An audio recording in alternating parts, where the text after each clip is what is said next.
Hey guys, what's going on? Third Street Reactions here. We're back with Shane. Zach. We're back with Attack on Titan, Season 4, Episode 19. Last episode, man, was a doozy. It was a quarrel. They were having a fight. It's a hell of a quarrel. They've actually chose that abandoned district. So Eren was fighting Rhino. Well, actually, Peak drew him out there, of course, before that. And he was ambushed by the Jaw Titan. Yeah. And it didn't work out. He caught on, or he was ready anyway. Yeah, Eren, he's putting up a fight, but he's still outnumbered. He is. He was staying strong, but it was going against him. Yeah. But then Zeke showed up. He's like, let your big brother handle it, or whatever. And he's fucking hurling all the rubble at them, and he's actually, being pretty effective. He's being effective until he gets shot by... Magath.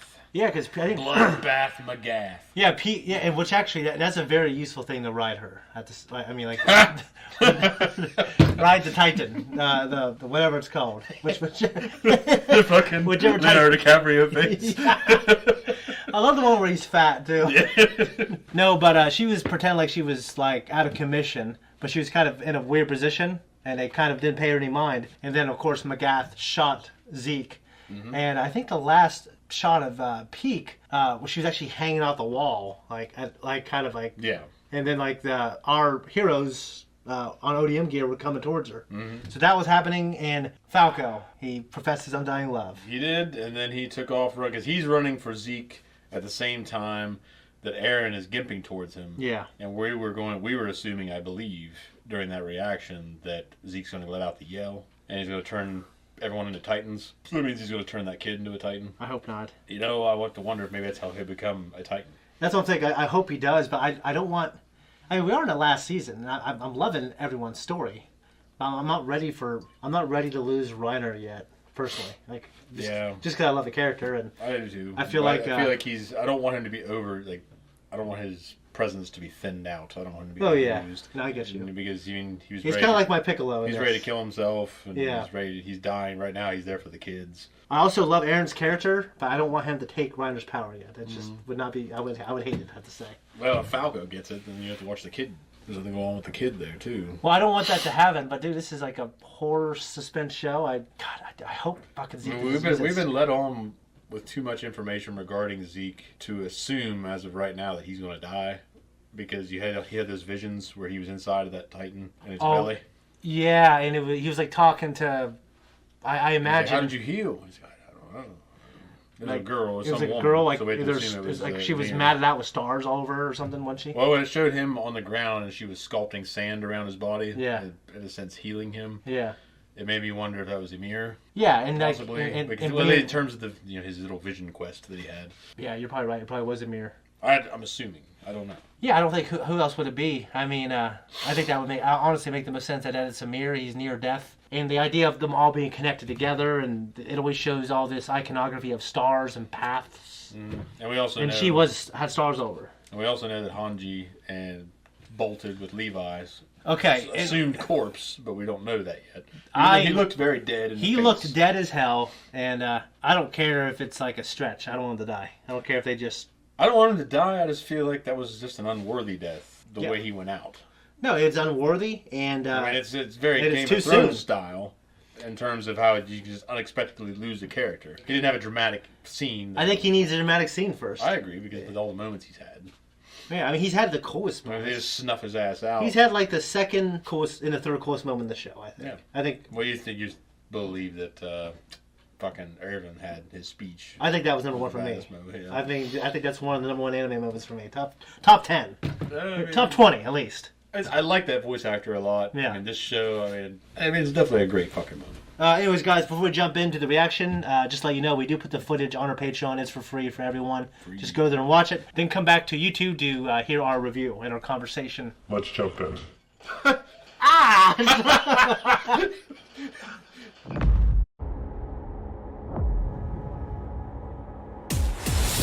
Classic anime kind of thing there. It is, because it's one of those things. It's almost like kids on the playground playing. Yeah. Where you finally get the other person, like, I can do this. Yeah. And that's kind of how I felt like that went, because I've been here for years. Yeah. Man, she does what I want. Yeah. Now you're in chains. I didn't really like how it just slaps you in the face with that. So it could build on that, but I feel like it's so fucking sudden. I felt like it definitely shocked me. I thought that fucking scene with him getting his head blown off was like, oh hell yeah! It's like I don't want him to die, but it just. I didn't think he would. The show just had that moment. Yeah, because of what we know about Reiner, like because it happened to Reiner too. Yeah, and I imagine that he can like transfer his consciousness. They took the whole Japanese trope that like a samurai can take their, like if you get your head cut off, they can take your soul and put it in their heart, like some crazy stuff. They took that and they made it kind of cool. Well, their culture. Yeah. So I thought, I was certain he was going to live using that method, and I don't think he's dead yet. I mean, obviously. Well, dude said he's going to fix his ass, so I don't really know that he's even done that. He could be that he's actually dying. But in those brief moments in their little fucking, whatever the hell, siesta and Spirit Tree Land, that they're gonna. Yeah, I'd be kind of heartbroken if like Aaron was just a ploy, and then like he gets turned evil. Yeah. Well, I don't know that he'll turn him evil, I guess, but. Well, I mean, I think that's what he means by saying he's gonna fix them, like take away. Unless he does that, yeah. Maybe it just absolutely just wipes his mind. I like to think he can't. Yeah, I agree. Okay, so I definitely always like the stuff of, whatever the power of the Titans is in Amir's power. I mean, she made a pact with the devil and got the Titans' powers. It's been a while since we watched it, but... Just the shit he's babbling on about there in Sandland, talking about how she's only a slave. Yeah. And all this other shit. Only answers to Eldians of royal blood. And say, but you're the first one. So... Well, she was bound to the power of that. After she made that deal, she was like I think she was bound to the power of the devil. After that, you know what I mean? Yeah, but I'm talking about she'd be the first quote unquote Eldian, right? Yeah. Well, of royal blood. I don't know what makes a royal blood. Yeah, that's what I'm thinking. Like, where does she fall into that, and why is she a slave to the royal blood versus, you know what I mean? I'm not sure. She didn't, like, Eldians were just there, but she happened to be one that made a deal with the devil, and she's the one that brought that shit into them. I don't know. I think Eldia was the region, and then there were a group of people, and she was the one that made the deal. Obviously, she'd be... Yeah. Yeah, I mean, that's how either the region or the people are named. Yeah. So, yeah, I don't... But I'm saying I think she just got unlucky she was born outside of the... No, my thing is, like, why... Okay, she's a slave. So she's only a slave, but she'll do what I say because I'm a king. Yeah. And it's like, well, why are you a king and why is she a slave? And I think, why wouldn't she be over you in terms of that regality? She's the fucking founder.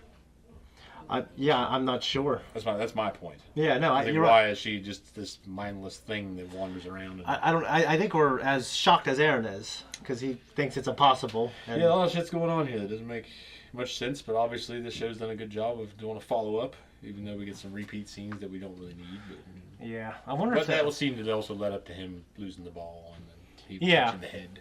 Maybe not. Maybe don't show that scene earlier. Yeah, it's like, come on. Yeah, I mean, I think a lot of anime I've watched, they kind of do that. Especially over there, they have like a show can be like 18 minutes.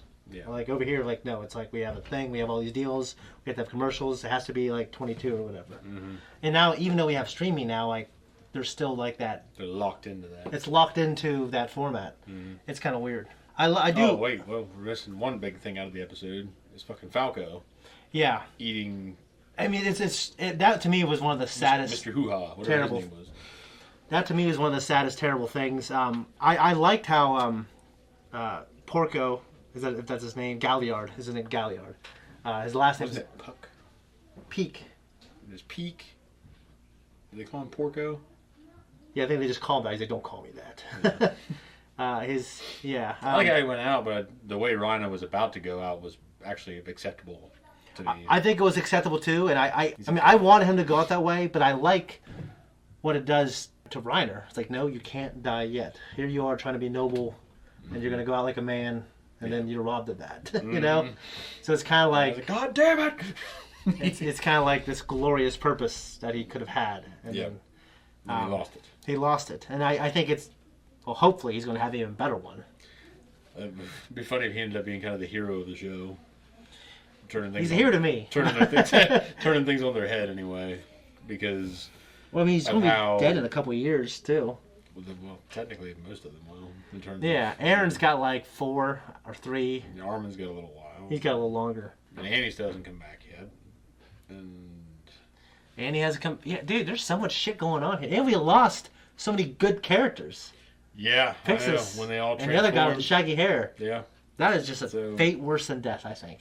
It's a horrible thing. Because now, the rest of them are going to be wandering around aimlessly until they're killed. And even like Ymir, the character from like season 1 and 2, she described it a little bit too, like she was like wandering. When I was watching the show, I was reacting to it before on the old network. I was Wikipediaing some stuff. The theory that like they're trying to eat people in an effort to turn human again. Mm-hmm. Like they're aware and they're constantly in a state of suffering, and I think that's fucking awful. Yeah, quite. I mean, if you're just aware that you're a monster, and I think that's the worst fucking thing. I'm always interested in like the idea that like when they're in that place, Zeke has been there for eons waiting for Aaron, even though it was an instant. That stuff I've always liked that. It's kind of like relativity a little bit. Mm-hmm. I've always liked it in science fiction. I agree. And the biggest heartbreak I've ever had watching Interstellar. Yeah, that was rough. Yeah. It's weird. I don't know. I mean, I know I'm on Mikasa and Armin's side. Mm-hmm. That I know. And Connie and Jean. Mm-hmm. That's the only side I know I'm on. Everyone else, it's like, now I empathize with pretty much everyone except Zeke. Well, yeah, I mean, Aaron, turned out he was good. Yeah, and I mean, he did he made a deal with the devil to get to the place, I think, so he can do the maximum amount of good. We don't know if he's going to get to do that now. Yeah, he may not. Maybe we don't know. I don't know what the fuck's going on. I mean, I think he's going to live, and I think he definitely did some bad things, actually. Well, but the things he did, I mean, you know what I'm saying? Like, he went over there, killed the brass, and then when it happened, it killed like a ton of people, children, stuff like that. Yeah, but they had that coming. I don't know if the kids had it coming. They never have it coming. My point is, Marvin. But you're saying from a war point of view, they had it coming. I agree. When you think about everything they put the heroes through. Oh, it's terrible. Yeah. Yeah, so they got their comeuppance. I'll put it this way: not so much they had it coming, but you reap what you sow. And yeah, you're right. That fucking country have been putting these people through shit for this long. Yeah. And just sending horde after horde of Titans. What do you think Aaron's ultimate plan was? Well, he said he wanted the power to protect his people. So, and maybe it's like ultimate power in the world. I don't know. Like, what does that mean? Like, you use that power to... I don't think you can just make people immortal. I have no idea the limits of it. I don't either. I don't know. But like the Titans' powers themselves have very real limits of like 13 years. So. Yeah, that might be something she can't change. Yeah, I don't think. Yeah, I imagine she can't. I think she's bound to that. That's part of the thing. She was no matter what she did, she was bound to. Yeah. Yeah. Well, I mean, we can watch Clone Wars, but we definitely gotta watch 2 episodes of this. Well. And you came down here a little later. Yeah. I've only got one more in me. So. Well, then let's just do Attack on Titan. My editor, guys, he was like, "You gotta watch 3." I don't think we can do 3, but we're gonna do 2. 2. We're ahead on Clone Wars, so this was great. I love Gabby, but I didn't want her to shoot Aaron. I was kind of glad that she did, and then Aaron was a good guy. I'm like, oh fuck! But Gabby didn't know that. No, she didn't. I mean, the boy who professed his undying love. It was cool how it all came together. It all came together very well. I still want answers about the hierarchy from top to bottom of Amir. Yeah, how the founder Amir is. Yeah. Why she's subservient to Zeke. Yeah, I like it, but I want explanations. Yeah. And the character stuff I love. Like the outside, I love all that. Oh. I get cold chills. Yeah, it was. I mean, this is great. So, guys, if you want to watch the full length uncut reaction, I recommend it. Check us out on Patreon. And if you don't want to wait till next week, you can watch the reaction now. If not, we'll see you next week on YouTube.